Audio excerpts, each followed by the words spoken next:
So let's get started. We can introduce ourselves. Welcome, everyone. My name is Mark Leon Goldberg. I am the host of Global Dispatches, this very podcast. We've been doing this podcast for 12 years, but more recently are doing many of these conversations live via Substack. And go ahead, Father. Oh, sure. Yeah, I'm Father Tom Reese. I'm a Jesuit priest, and I'm senior analyst for Religion News Service. That just means I'm an old analyst. And I am the author of a book on the Vatican called Inside the Vatican: The Politics and Organization of the Catholic Church. So I'm looking forward to this conversation with you, Mark. Yeah, so I've been on your email list and reading your stuff for, gosh, it must have been the last like 7 years or so since the last time you and I spoke for the podcast, which was about Pope Francis's unique diplomatic role in helping, provide back channel diplomacy that ultimately led to the Obama administration's, diplomatic engagement with Cuba. And so there is indeed a long history of the Vatican, of the Pope playing a key diplomatic role in world affairs. And that's what I wanted to talk to you about today as we have a new Pope in the Vatican. So I just wanted to kick off by noting that not only is the Pope the head of a religion, but he is the head of a state, the Holy Yes. See. And the Holy See has diplomatic relations with most countries on earth. I think it's about 185 last time I checked. And last week, Pope Leo gave what is his first major foreign policy address. So to kick off, Father, can you just explain what did he say? Yeah, it was a very interesting address. As you mentioned, the Holy See has diplomatic relations with about 185 countries. That's all but about 10 countries that are members of the United Nations. So it's it's a big group. The major countries that don't have diplomatic relations with the Holy See are, of course, China and North Korea. But practically everybody else has diplomatic relations with the Holy See. The United States was one of the last to get on board because it had actually, we had a law saying that no government funds could be used for an embassy in Rome. This came out of the 19th century when, of course, there was a lot of anti-Catholic feeling in the United States. Prior to that, we did have diplomatic relations because commerce was more important than ideology or religion. And at that time, the Vatican state was about a third of Italy, and the good business people of New England, they may have been Protestant and anti-Catholic, but they wanted to make a buck. And so they were totally in favor of having commercial relations with the Vatican. So that's kind of the history there. But Pope Francis, as you mentioned, of course, played a very interesting and role on international relations. And, it's going to be it's going to be fun to watch and see what Pope Leo does.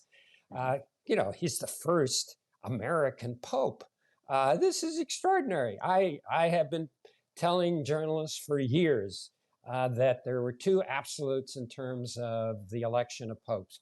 One was that a Jesuit could never be elected. I got that wrong at two conclaves ago. And then I was telling everybody, no, an American could never be elected Pope. So I got two strikes against me. I probably have a third strike during this conversation. So we'll absolve you of your sin, Father. Well, thank you. just don't give me a big penance. So what happened, of course, is now that Robert Provost has been elected Pope Leo XIV. One of the groups he wanted to interact with very quickly was all the ambassadors to the Holy See that are represented in Rome. And so they had a meeting with those ambassadors. They came and he addressed them. And he talked about really what his foreign policy was going to be. And he said, first of all, that the purpose of the foreign policy, the diplomacy of the Vatican, is not to get privileges for the Vatican. It's really to be of service to humanity. That is the goal of Vatican foreign policy. And you Which see is that. interesting because that's distinct from, most countries' diplomatic relations. Embassies have very specific offices there to procure business opportunities for businesses in their country. That's not how the Holy See works. No, it's quite fascinating because, of course, there are no commercial relations between the United States and the Vatican. Uh, we haven't seen Trump impose any tariffs on indulgences or rosaries or Yeah, not yet. not yet, at least. Yeah. So who knows what will happen? But yeah, there is no commercial relations. It's actually pure diplomacy. This is why the U.S. embassy to the Holy See is such a plum assignment for people in the State Department. For example, they don't have to worry about getting Americans out of Vatican jails, which, of course, Vatican diplomats have to spend some time doing, nor do they have I know the business Swiss guards people. can be kind of rough, I hear, but Yeah, yeah. yeah, and nor do they have businessmen coming and wanting them to help in making deals, commercial deals with the Vatican. What they talk about is pure, almost pure diplomacy. They talk about the Middle East. They talk about the war in Ukraine. They talk about the plight of refugees. They talk about global warming. Now, some of these issues they're going to be in conflict with the Trump administration. And other issues, they were in conflict with the Biden administration, especially in terms of the Vatican's position on abortion and some gender issues. So, in each administration, there are issues where the Vatican can work with the United States, and there are other issues where they come into conflict. Now, the Vatican, this is the interesting thing about the Vatican. They work with anybody. They will talk to anybody. For example, when Castro took over Cuba, it didn't break, even when they were arresting and persecuting the church, the Vatican never broke diplomatic relations with Cuba, as did the United States, of course. Mhm. And so they always want to be in conversation. They'd love to have diplomatic relations with China, for example, because it likes to have it believes you don't just talk to your friends. I mean, Mhm. this is something that you don't have, you talk to people that you have disputes with, that you have controversy. Try and find ways to lower the temperature, Mhm. and to work things out with countries. And so Pope Leo, following that same tradition, talked about what he wanted to see in terms of Vatican diplomacy. And he organized it around three words: peace, justice, and truth. Very interesting. Mhm. First of all, peace. The terrible situation around the world, wars in Ukraine, and civil wars in Congo, disputes and wars in Gaza. There's just a lot of fighting, a lot of bloodshed, Mhm. and of course, so he is a very strong supporter, as the Vatican has been, in movements towards disarmament, Mhm. ending the arms trade. These things that really encourage violence around the world. And So, yeah, let me just ask you maybe more concretely. So, I appreciated your write up of his speech, and I read the speech to the diplomatic corps that Pope Leo gave last week as well. And obviously, peace, truth, justice, these are aspirational ideals, right? That, most, good-natured, peace-loving people ought to aspire. Is there like a unique stamp that Pope Leo could put to advance any of these aspirational ideals in very kind of concrete ways, like in the here and now? Well, I think that the Vatican is always willing to be involved in encouraging conversation among countries. For example, it's known now that the Vatican is offered to be a kind of a neutral space for negotiations between Russia and Ukraine on reaching some kind of ceasefire or some kind of a peace deal between those two countries. That's the kind of thing. And in terms of concrete things, what the Vatican has also been involved in is negotiating the return of children that were taken from Ukraine and taken into Russia, to get those children back to their parents, their families in the Ukraine, and also negotiating exchanges of prisoners. This is something that the Vatican has also done. And this has been a traditional uh, policy and work of the Vatican. During the Second World War, for example, the Vatican was a way of families in the United States communicating with prisoners of war, American prisoners of war Mhm. in Italy and other places, just to find out, are they alive? Where Yeah. are they?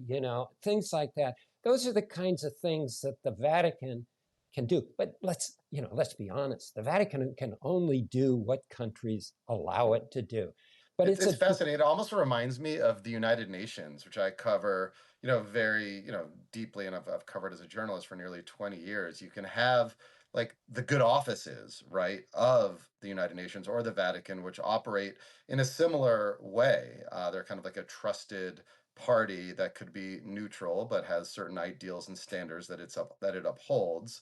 Yet it can only do as much as other countries want it to do or entrust it to do. So with that in mind, like surveying the world today, are there maybe like back channel opportunities or opportunities you see ripe for the Vatican to deploy its good offices in conflicts around the world or mitigate crises around the world? Well, of course, one place is in Sudan, especially South Sudan, where there has been so much conflict. And of course, Pope Francis played an extremely important role there in bringing about a peace. In countries where there are embarrassingly Catholics killing Catholics, the Pope can come in and as a trusted neutral party that can be a mediator there to get the people to come to the table to talk to one another. Sometimes the Vatican can also be a political cover for countries. For example, this was clearly the case with Obama. Uh, the Obama administration, as administrations before him, wanted to reestablish diplomatic relations with Cuba. But, this is a political minefield, especially in Florida, which is an extremely important primary state and election state in presidential elections. And no president wants to get the Cuban uh, community in Florida mad at them. Well, you get the Pope.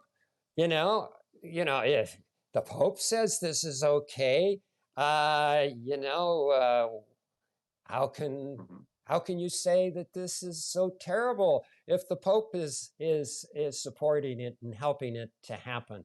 So sometimes it's his moral authority, sometimes it's his neutrality.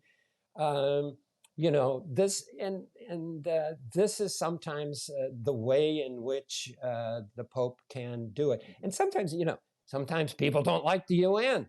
and so then the Yeah. Pope can be the person who comes in and does it. Uh, I although the the papacy has been a strong supporter of the United Nations. And Mhm. in fact, back to the League of Nations, they were very, very strong. It's always been in favor of multilateral institutions and Mhm. multilateral diplomacy. I do want to actually ask you about the Pope and the UN in a little bit. I will just note that the kind of role of Pope Francis in helping to provide a back channel on the political coverage you described for the Obama era re-engagement with Cuba is something you and I talked about a few years ago. And I actually just republished that conversation upon the Oh, death of Pope Francis a few weeks ago. So I'll encourage listeners to and viewers to go back and check that out in the Global Dispatches podcast feed. I do want to ask you something that I find fascinating about Pope Leo. Obviously, he's a polyglot. In most of in my life, it's been extremely rare to ever hear a pope speak English, let alone a pope speak with like a Chicago accent. yes. Um, I am curious to learn from you what kind of strategic thinking might go into the decision of the Pope, Pope Leo, to speak in English at any given moment. Like thus as far as I can tell, he gave a few English remarks to the media, which is significant. But he could speak directly, for example, to an American audience if he wanted to by just speaking in English, giving an interview in English, posting a YouTube video in English, whatever he wanted to do. And it would frankly, at least to my ears, as like, a secular humanist Jewish guy, be like shocking to hear nonetheless. So like, please, like, explain sort of the unique opportunity as I see it that Pope Leo has to influence public opinion here in the United States towards his own foreign policy goals, which I take it um, revolve from based on what he said around the humane treatment of migrants and refugees. Yes, I think you're quite right. I mean, when Pope Francis came to the United States and spoke to a joint session of the U.S. Congress, he did speak in English, but it's a heavily accented English. His English wasn't really that good. His Spanish and Italian, of course, were fine. Uh, Pope Leo, I mean, he's an incredible linguist. He knows English, of course, as his native language. He lived in Peru for 20 some years, so his Spanish is very good. He also worked in Rome for a dozen years, so his Italian is good. He also speaks French. He is going to be able to speak to people in their own languages, and that makes a big difference when you're communicating with people. And when it comes to talking to Americans, this is a man who knows the American scene because he was born here, he went to school here, and he's followed the news here. This is going to be very interesting. A White Sox fan knowing how to use baseball imagery in talking about U.S. politics or issues. This is going to be important. It's going to be sometimes controversial. He mentions in his talk that sometimes he's going to have to be blunt and that this is going to be problematic because some people may not like what he has to say, both on the left and the right.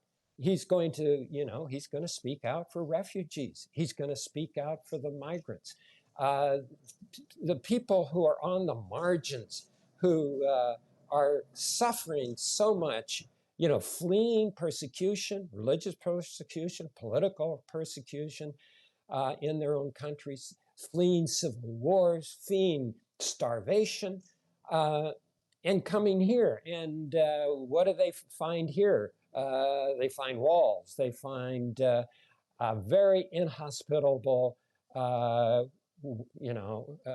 greeting, much as the Jews did when they tried to flee Europe before the Second World War.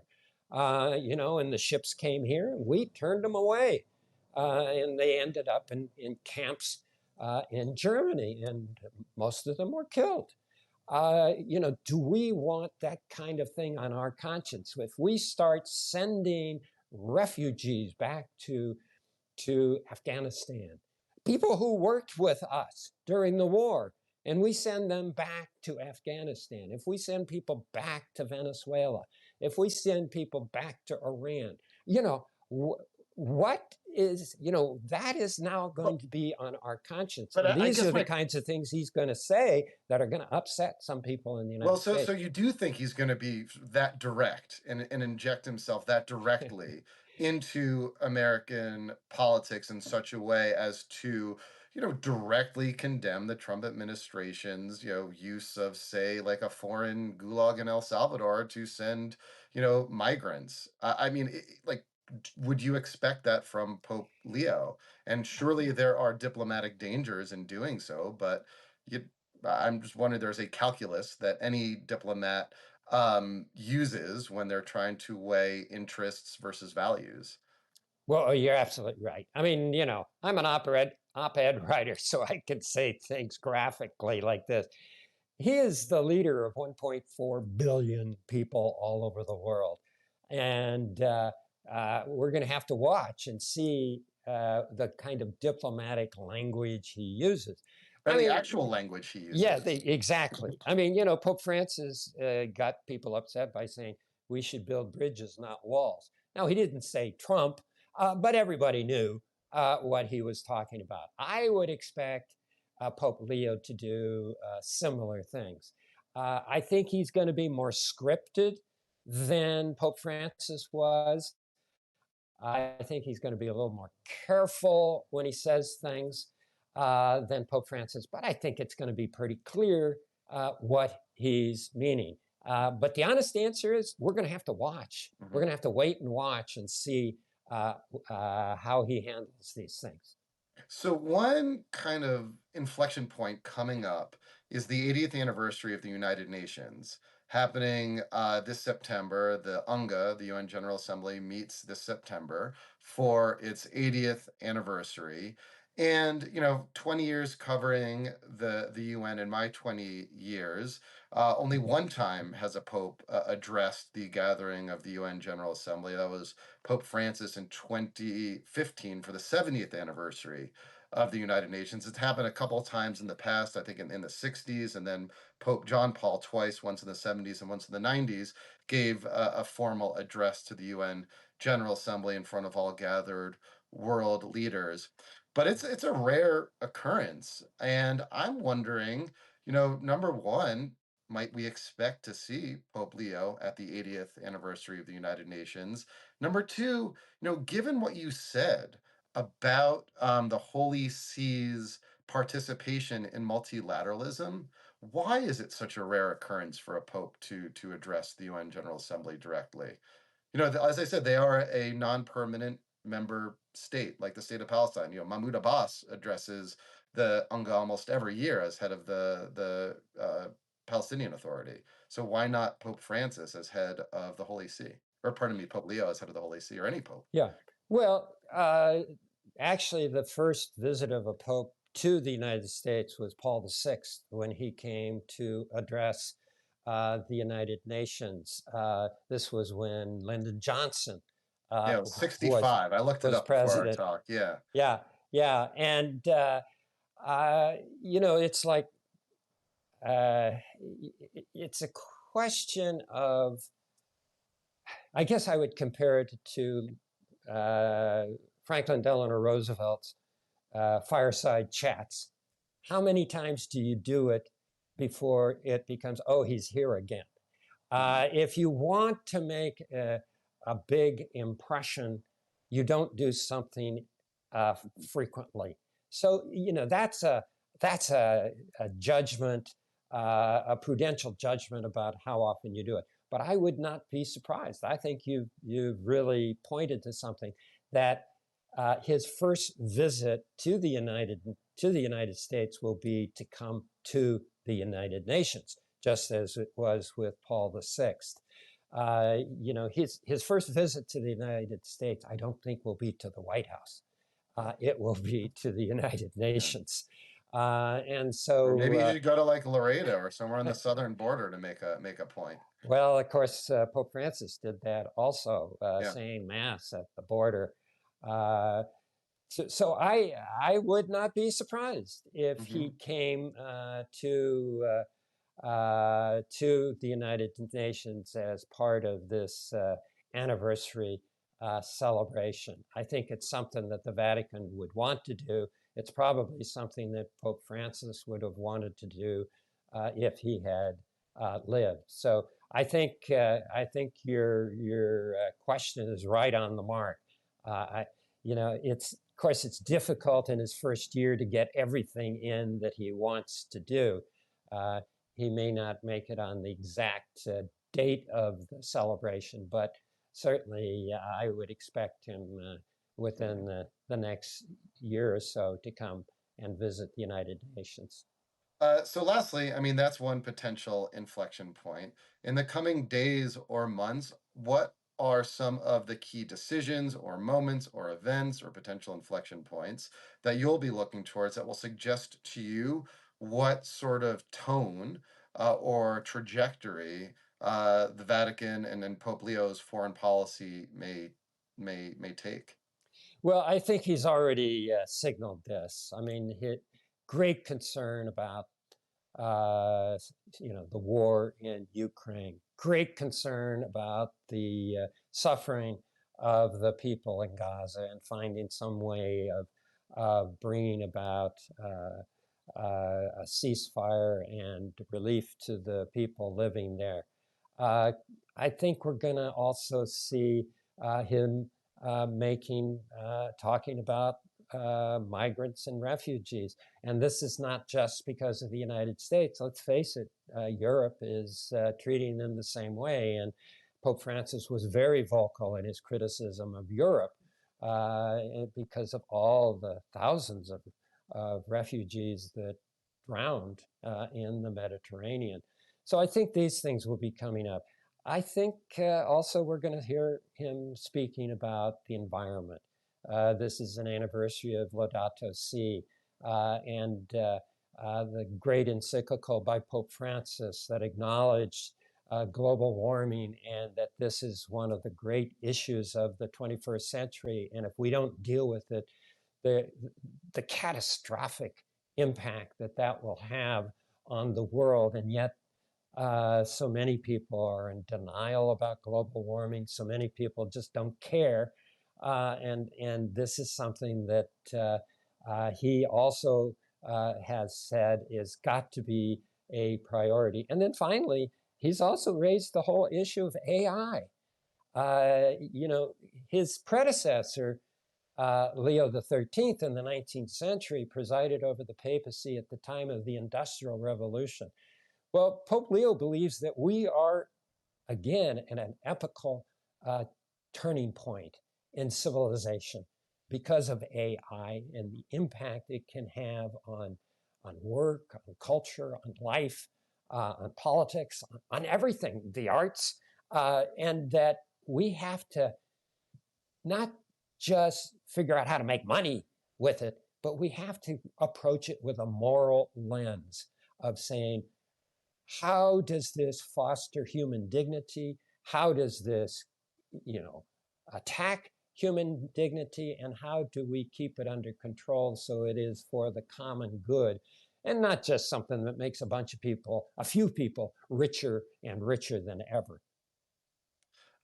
Well, Father, we'll have to leave it there. Thank you so much for your time. I will continue to read your columns. I recommend Thanks, other Mike. people sign up for them as well. Thank you all for joining us. And if you came halfway through this conversation or midway through this conversation, don't worry. I will be sending it out as an edition of the newsletter in the near future, and it will be also be available as a podcast episode of the Global Dispatches podcast on Apple Podcasts and Spotify.